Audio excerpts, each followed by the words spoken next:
भक्त किस प्रकार का होता है, हम कैसे पहचानेंगे कि ये भक्त है?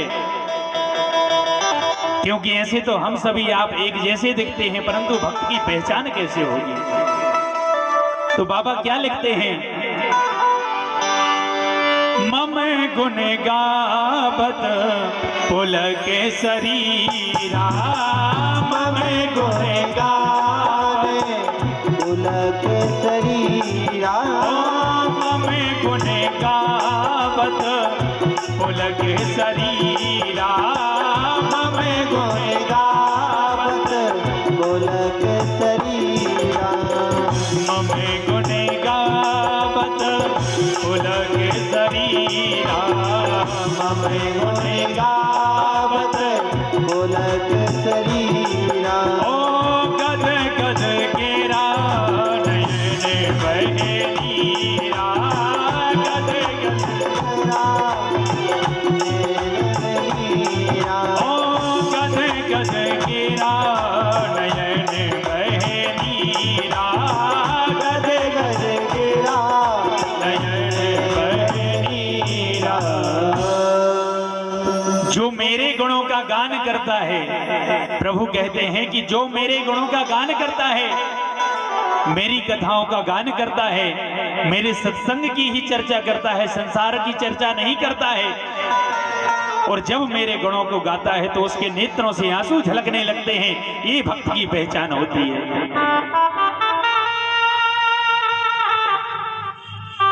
मान लीजिए हमने चंदन लगा लिया, पूरे माथा पोत लिया, इससे भक्त नहीं बनते हैं। हमारे अंदर यदि वो भाव नहीं है,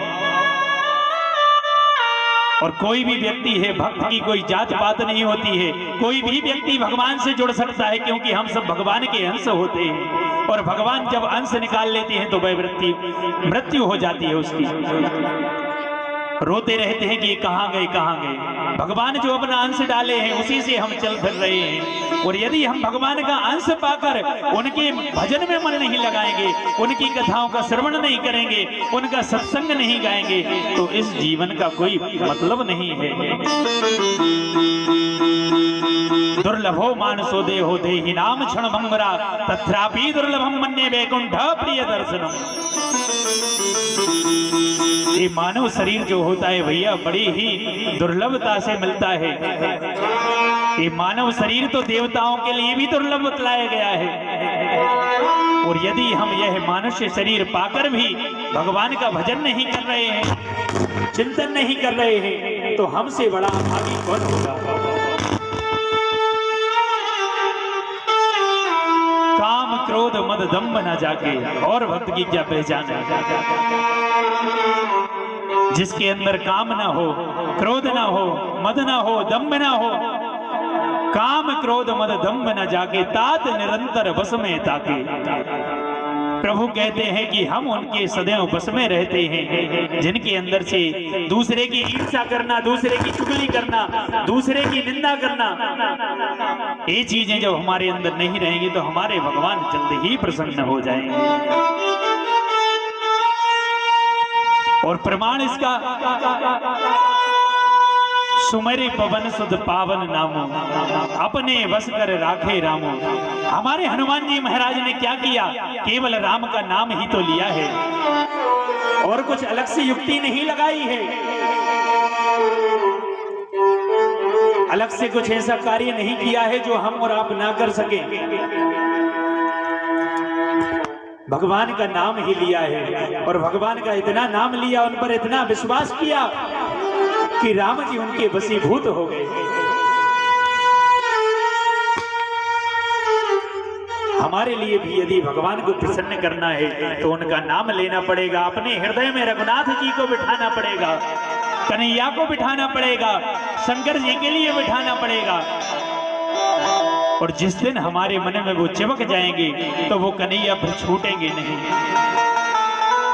नारद जी से एक गोपी कहती थी कि अरे नारद जी, ऐसा हमें कुछ उपाय बतला दीजिए कि ये नंद का लाला हमारे से दूर हो जाए। हम कहीं भी जाते हैं तो ये नंद का लाला हमारे पीछे पीछे आ जाता है। कोई भी होता है तो हमें लगता है कि ये नंद का लाला खड़ा है, तो हम जो काम कर रहे होते हैं वो बिगड़ जाता है। जब भगवान हमारे चित्त में चिपक जाएंगे तो हमारे लिए भगवान के अलावा कोई दिखलाई ही नहीं देगा। परंतु उसके लिए हमें भगवान से एक चीज करनी पड़ेगी, उनसे विनती करनी पड़ेगी कि भगवान आप कृपा कीजिए, क्योंकि जाने वही जो दे जनाई। भगवान जब कृपा करते हैं ना तो जीव भगवान के प्रति ऐसा जुड़ जाता है, ऐसा जुड़ जाता है। जो अभी गुरुदेव कह रहे थे कि आप यदि भजन करेंगे तो आप ऐसे भगवान में रम जाएंगे कि कथा कहीं भी होगी तो आप छोड़ने वाले नहीं हैं। तो भगवान से क्या कहना चाहिए, क्या पुकार करनी चाहिए? ओ भक्तों की सुन लो पुकार, पुकार श्याम प्यारे। भक्तों की सुन लो पुकार, पुकार श्याम प्यारे। ओ भक्तों की सुन लो पुकार, पुकार श्याम प्यारे। भक्तों की सुन लो पुकार, पुकार श्याम प्यारे। ओ भक्तों की सुन लो पुकार, पुकार श्याम प्यारे। भक्तों की सुन लो पुकार, पुकार श्याम प्यारे। ऐसे नहीं, हम लोग सत्संग करने के लिए बैठे हैं तो अपने इन हाथों की भी सेवा दें जरा, और अपनी वाणी का भी सेवा दें। जैसे कि हमारी मैया खड़ी हो गई, देखिए नृत्य करने के लिए हमारी मैया खड़ी हो गई, तो सभी लोग ताली सेवा करते हुए गाएंगे। ओ भक्तों की सुन लो पुकार, पुकार श्याम प्यारे। भक्तों की सुन लो पुकार, पुकार श्याम प्यारे। अपने भक्तों की सुन लो पुकार, पुकार श्याम प्यारे। भक्तों की सुन लो पुकार, पुकार श्याम ताली से वक्त है माथे में हरिलाल की जय हो।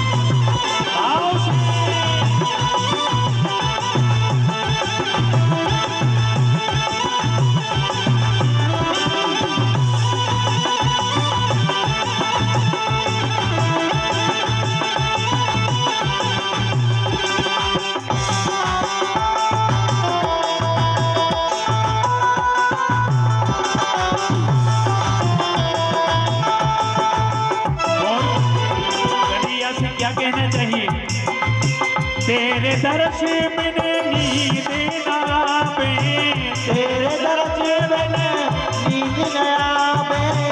तेरे दर्श बिन नींद न आवे, तेरे दर्श बिन नींद न आवे।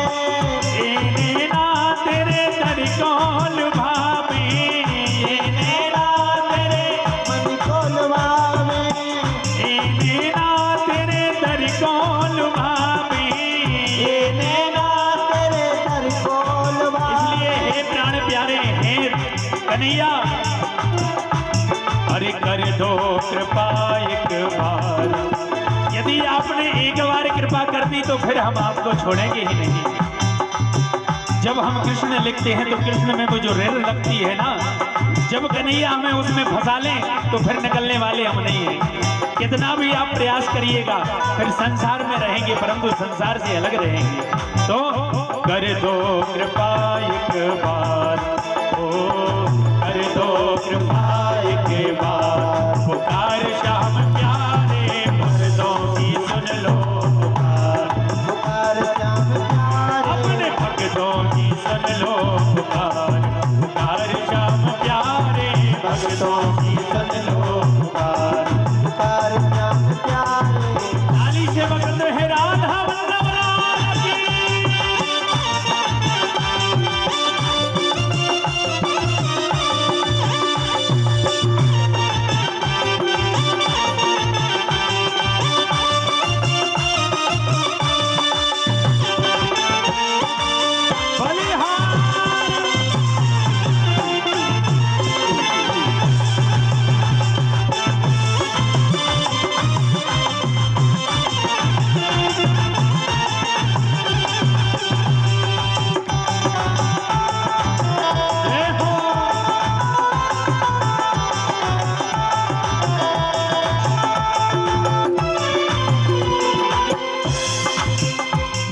राधे गोविंद गोपाल राधे, राधे गोविंद गोपाल राधे, ओ राधे गोविंद गोपाल राधे, राधे गोविंद गोपाल राधे। ओ अपने भक्तों की सुन लो पुकार, पुकार जाम प्यारे भक्तों की सुन लो पुकार, पुकार श्याम प्यारे, ओ भक्तों की सुन लो पुकार, पुकार जाम प्यारे भक्तों की सुन लो पुकार, पुकार श्याम प्यारे, भक्तों की सुन लो पुकार, पुकार जाम प्यारे भक्तों की सुन लो पुकार, पुकार श्याम प्यारे, भक्तों की सुन लो पुकार, पुकार जाम प्यारे भक्तों की सुन लो पुकार, पुकार श्याम प्यारे, भक्तों की सुन लो पुकार, पुकार जाम प्यारे भक्तों की सुन लो पुकार, पुकार श्याम प्यारे, भक्तों की सुन लो पुकार, पुकार जाम प्यारे भक्तों की सुन लो पुकार, पुकार श्याम प्यारे। बोल वृंदावन में हरिलाल की जय हो। चिंतामणिर्लोकम सुखम सुरुद्रः स्वर्ग संपदम प्रयच्छति गुरुः प्रीतो वैकुंठम योगी दुर्लभम। सुखदेव जी महाराज कहते हैं जो चिंतामणि होती है वह केवल लौकिक सुख हमें प्रदान करती है। यदि आपके पास चिंतामणि है तो आप जिस भी सुख की याचना करेंगे उससे वह हमारे लिए चीज प्राप्त हो जाएगी। और जो कल्प वृक्ष होता है जो स्वर्ग में पाया जाता है, कल्प वृक्ष के सामने आप जो भी अपने मन की भावना रखेंगे वह चीज तुरंत ही आपके लिए प्राप्त हो जाएगी। उसी कल्प वृक्ष के समान हमारी श्रीमद् भागवत कथा को बतलाया गया है। क्योंकि ये साधारण पुस्तक नहीं है, कोई ऐसे कागज नहीं है, भगवान की वांग्मय प्रतिमूर्ति है, शब्दों द्वारा व्यास जी के द्वारा बनाई हुई कृष्ण भगवान की प्रतिमूर्ति है। और भगवान जब जाने लगे तो भागवत जी में ही समाये हुए हैं। यदि हम इसके लिए कागज मानेंगे, एक पन्ना मानेंगे तो यह हमारे लिए कोई महत्व नहीं देगी। और यदि इसके लिए हम भगवान की तरह पूजन करेंगे तो यह कल्प वृक्ष के समान है। हम जो सुख की याचना करेंगे वो सब हमें प्रदान कर देगी।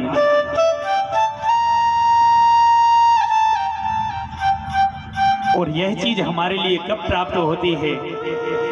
जब हम सत्संग में जाते हैं, क्योंकि सत्संग भी बड़ी दुर्लभ चीज है। यह दुर्लभ चीज बड़ी ही कठिनता से प्राप्त होती है। हम इसी प्रकार जब सत्संग में सतत लगे रहेंगे तो धीरे धीरे हमारे प्रभु हम पर कृपा कर देंगे। जब हम भागवत सुनेंगे तो उनकी लीलाओं से हमारे लिए जो प्रेरणा मिलेगी तो कहीं ना कहीं हमें कन्हैया से जुड़ाव होगा, लगाव होगा। अब आप सब लोग जो बैठे हैं तो किस लिए बैठे हैं? क्योंकि कहीं ना कहीं आपने कभी ना कभी तो भागवत सुनी हुई है, कभी ना कभी तो सत्संग किया हुआ है। आपका प्रेम बंसी वाले से है तभी आप यहाँ तक आए हुए हैं। हजारों लोग रोड से निकल रहे हैं परंतु सब यहाँ पर नहीं आ पाते। जब भगवान के प्रति हमारे अंदर ये भावना जग जाती है तो हमारे कदम घर पर रुक नहीं पाते। ये लगता है कि कथा शुरू हो गई होगी, चले हम चलें, कहीं कथा निकल ना जाए। तो यही प्रेम भैया भगवान में करना चाहिए, क्योंकि इस जीवन में यदि भगवान से प्रेम करेंगे तभी इस जीवन की सार्थकता है, अन्यथा कोई मतलब नहीं है।